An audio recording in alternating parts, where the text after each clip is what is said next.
জানিয়ে দেব এই মুহূর্তে হাতে পাওয়া সর্বশেষ গুরুত্বপূর্ণ আপডেট আন্তর্জাতিক সংবাদ। শুরুতেই জানাবো সৌদি আরবে ইয়েমেনের সশস্ত্র গোষ্ঠীর হামলায় আহত 11 বেসামরিক, বড় হামলার আশঙ্কা। ইয়েমেনের হুদি বিদ্রোহীদের হামলায় সৌদি আরবের দক্ষিণাঞ্চলে 11 জন বেসামরিক নাগরিক আহত হয়েছেন। বৃহস্পতিবার এই হামলার পর সৌদি কর্তৃপক্ষ সতর্ক করে বলেছে, হুতি ও ইরানপন্থী ইরাকি মিলিশিয়ারা দেশটিতে সমন্বিত হামলা চালাতে পারে। খবর রয়টার্সের।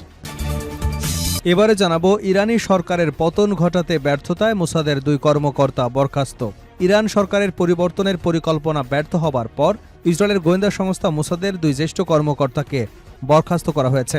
ইসরায়েলের টেলিভিশন চ্যানেল 12-এর বরাতে জানানো হয়েছে, যুক্তরাষ্ট্রের সমন্বয় প্রণীত ওই পরিকল্পনার লক্ষ্য ছিল ইরানের বর্তমান সরকারের বিরুদ্ধে অভ্যন্তরীণ তৎপরতা জোরদার করা এবং সরকার বিরোধী গোষ্ঠীগুলোকে সমর্থন দেওয়া। এদিকে হরমুজে দ্বিতীয় করিডোর মানবে না ইরান।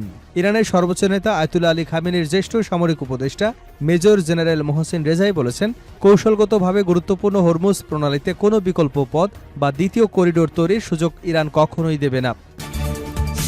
জানাবো নীতি সংস্কার করুন যাতে নিরাপত্তার জন্য ভিক্ষা চাইতে না হয়, সৌদিকে ইরানের এমপির বার্তা।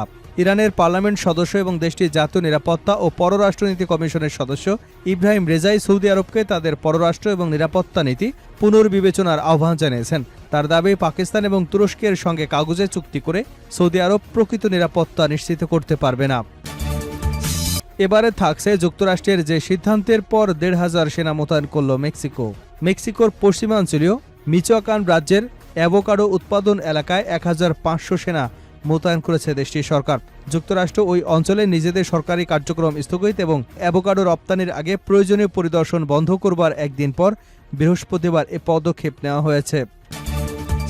এবং সর্বশেষ জানাবো, ট্রাম্পকে নাটক বাদ দিতে বললেন ইরানের স্পিকার।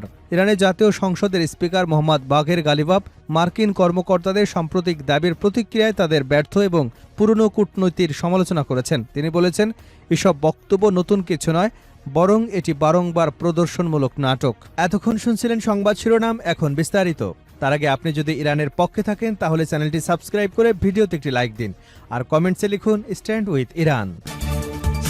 সৌদি আরবে ইয়েমেনের সশস্ত্র গোষ্ঠীর হামলায় আহত 11 বেসামরিক, বড় হামলার শঙ্কা।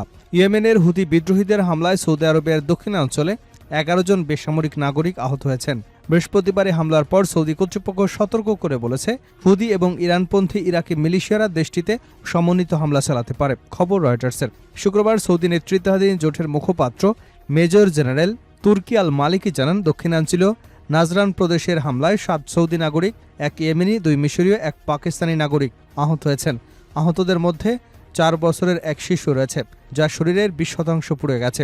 মালিকি অভিযোগ করেন, ইরান সমর্থিত হুতিরা বেসামরিক এলাকায় নির্বিচারে হামলা চালিয়ে আন্তর্জাতিক মানবিক আইন লঙ্ঘন করেছে।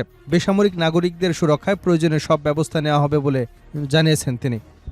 এদিকে সৌদি আরবের জ্যেষ্ঠ কর্মকর্তারা জানিয়েছেন, সৌদি, যুক্তরাষ্ট্র ও মধ্যপ্রাচ্যের কয়েকটি দেশের গোয়েন্দা তথ্য অনুযায়ী ইরানের ইসলামিক রেভলিউশনারি গার্ড কোরের তত্ত্বাবধানে হুতি ও ইরাকি মিলিশিয়ারা শিগগিরই সৌদি আরবের বেসামরিক স্থাপনায় সমন্বিত হামলা চালাতে পারে।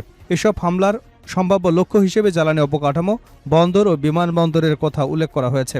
এমন পরিস্থিতিতে মিত্র দেশগুলোর সঙ্গে নিরাপত্তা সহযোগিতা আরও জোরদার করার কথা জানিয়েছে রিয়াদ। শুক্রবার সৌদি আরব, তুরস্ক ও পাকিস্তানের মধ্যে একটি প্রতিরক্ষা চুক্তি সই হবার কথা রয়েছে। সৌদি ওই কর্মকর্তারা জানান, সম্ভাব্য হামলার হুমকি উদ্বেগজনক হলেও ইরানের সঙ্গে সংঘাত নিরসনে কূটনৈতিক প্রচেষ্টা চালিয়ে যাচ্ছে রিয়াদ। তবে পরিকল্পিত হামলাগুলো কূটনৈতিক উদ্যোগ ব্যাহত করবার উদ্দেশ্যে হতে পারে বলেও আশঙ্কা করা হচ্ছে। এদিকে গত মঙ্গলবার নাজরান বিমানবন্দরে হামলার দায় স্বীকার করেছে হুতিরা। এর আগে সৌদি আরবের সামরিক অবকাঠামোগত স্থাপনা এবং জাহাজ চলাচলের উপরও হামলা চালিয়েছে ইরানপন্থী গোষ্ঠীটি। ইরানি সরকারের পতন ঘটাতে ব্যর্থতায় মোসাদের 2 কর্মকর্তা বরখাস্ত। ইরানের সরকার পরিবর্তনের পরিকল্পনা ব্যর্থ হবার পর ইসরায়েলের গোয়েন্দা সংস্থা মোসাদের 2 জ্যেষ্ঠ কর্মকর্তাকে বরখাস্ত করা হয়েছে। ইসরায়েলের টেলিভিশন চ্যানেল 12-এর এক প্রতিবেদনে বলা হয়েছে, যুক্তরাষ্ট্রের সমন্বয় প্রণীত ওই পরিকল্পনার লক্ষ্য ছিল ইরানের বর্তমান সরকারের বিরুদ্ধে অভ্যন্তরীণ তৎপরতা জোরদার করা এবং সরকার বিরোধী গোষ্ঠীগুলোকে সমর্থন দেওয়া। বৃহস্পতিবার প্রকাশিত প্রতিবেদনে বলা হয়েছে, মোসাদ প্রধান রোমান গোফমান ও 2 কর্মকর্তার দায়িত্ব থেকে সরিয়ে দেন। বরখাস্ত হওয়া কর্মকর্তাদের একজন মোসাদের গোয়েন্দা বিভাগের প্রধান, যিনি কয়েক মাস আগে পদে নিয়োগ পেয়েছিলেন। অন্যজন ছিলেন সংস্থাটির ইরান বিভাগের প্রধান, তবে তার পরিচয় প্রকাশ করা হয়নি। প্রতিবেদন অনুযায়ী পরিকল্পনাটি এমনভাবে সাজানো হয়েছিল যাতে ইসরায়েল এবং যুক্তরাষ্ট্রের সম্ভাব্য যৌথ বিমান হামলার আড়ালে ইরানের অভ্যন্তরে সরকার বিরোধী কর্মকাণ্ড সক্রিয় করা যায়। একই সঙ্গে বিকল্প রাজনৈতিক নেতৃত্ব প্রতিষ্ঠার সম্ভাবনাও বিবেচনায় রাখা হয়েছিল।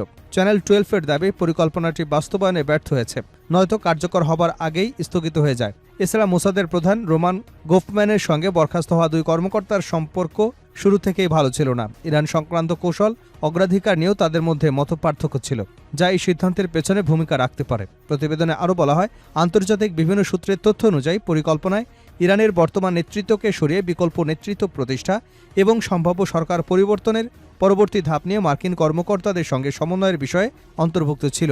এছাড়া মোসাদ এবং যুক্তরাষ্ট্রের কেন্দ্রীয় গোয়েন্দা সংস্থার যৌথ উদ্যোগে কুর্দি যোদ্ধাদের সহায়তায় ইরানের প্রভাব বিস্তারের একটি পরিকল্পনাও বিবেচনায় নেওয়া হয়েছিল, তবে সেটি প্রাথমিক পর্যায়ে থেমে যায় এবং পরে বাতিল করা হয়। সংশ্লিষ্টদের জবাবদিহির আওতায় আনা হয়েছে বলেও প্রতিবেদনে উল্লেখ করা হয়েছে। হরমুজে দ্বিতীয় করিডোর মানবে না ইরান। ইরানের সর্বোচ্চ নেতা আয়াতুল্লাহ আলী খামেনির জ্যেষ্ঠ সামরিক উপদেষ্টা মেজর জেনারেল মোহসেন রেজাই বলেছেন, কৌশলগতভাবে গুরুত্বপূর্ণ হরমুজ প্রণালীতে কোনো বিকল্প পথ বা দ্বিতীয় করিডোর তৈরির সুযোগ ইরান কখনো দেবে না। রাতে প্রকাশিত এক বিবৃতিতে তিনি বলেন, হরমুজ প্রণালীতে বিকল্প করিডোর তৈরির যে কোনো উদ্যোগ ইরানের জাতীয় নিরাপত্তা ও সার্বভৌম স্বার্থের পরিপন্থী। মোহসিন রেজাই যুক্তরাষ্ট্রকে সতর্ক করে বলেন, বর্তমান অবরোধ এবং উত্তেজনাপূর্ণ পরিস্থিতি অব্যাহত থাকলে মার্কিন রণতরীয় মোসাদের মারাত্মক ঝুঁকি এবং সম্ভাব্য প্রাণহানির মুখে পড়তে পারে। তিনি ওয়াশিংটনকে তাদের অবস্থান পরিবর্তনের আহ্বান জানিয়ে বলেন, বিদ্যমান সংঘাতময় পরিস্থিতির ধারাবাহিকতা ইরান কোনোভাবেই মেনে নেবে না। সম্প্রতি ইরানের সুপ্রিম ন্যাশনাল সিকিউরিটি কাউন্সিলের সচিব হিসেবে নিয়োগ পাওয়া রেজাই জোর দিয়ে বলেন, হরমুজ প্রণালীতে আমরা কখনোই দ্বিতীয় কোনো করিডোর খোলার অনুমতি দেব না। হরমুজ প্রণালী বিশ্বের অন্যতম গুরুত্বপূর্ণ জ্বালানি পরিবহন পথ। বৈশ্বিক তেল এবং গ্যাসের উল্লেখযোগ্য অংশ এই নৌপথ দিয়ে পরিবহন করা হয়। ফলে এই প্রণালীকে ঘিরে যে কোনো ধরনের উত্তেজনা সামুদ্রিক নিরাপত্তা এবং আন্তর্জাতিক জ্বালানি বাজারে বড় ধরনের প্রভাব ফেলতে পারে। নীতি সংস্কার করুন যাতে নিরাপত্তার জন্য ভিক্ষা চাইতে না হয়। সৌদিকে ইরানের এমপি। ইরানের পার্লামেন্ট সদস্য এবং দেশটির জাতীয় নিরাপত্তা ও পররাষ্ট্রনীতি কমিশনের সদস্য ইব্রাহিম রেজাই সৌদি আরবকে তাদের পররাষ্ট্র এবং নিরাপত্তা নীতি পুনর্বিবেচনা করবার আহ্বান জানিয়েছেন। তার দাবি, পাকিস্তান এবং তুরস্কের সঙ্গে কাগজে চুক্তি করে সৌদি আরব প্রকৃত নিরাপত্তা নিশ্চিত করতে পারবে না। সামাজিক যোগাযোগ মাধ্যম এক্সে দেওয়া পোস্টে রেজাই বলেন, সৌদিদের জানা উচিত তুরস্ক এবং পাকিস্তানের সঙ্গে একটি কাগজের চুক্তি তাদের নিরাপত্তা নিশ্চিত করবে না, যেমনটি বছরের পর বছর একতরফাভাবে যুক্তরাষ্ট্রের উপর নির্ভর করেও তারা নিরাপত্তা পায়নি। তিনি আরও বলেন, আপনাদের নীতিগুলো সংস্কার করুন যাতে অন্যের কাছে নিরাপত্তার জন্য ভিক্ষা চাইতে না হয়।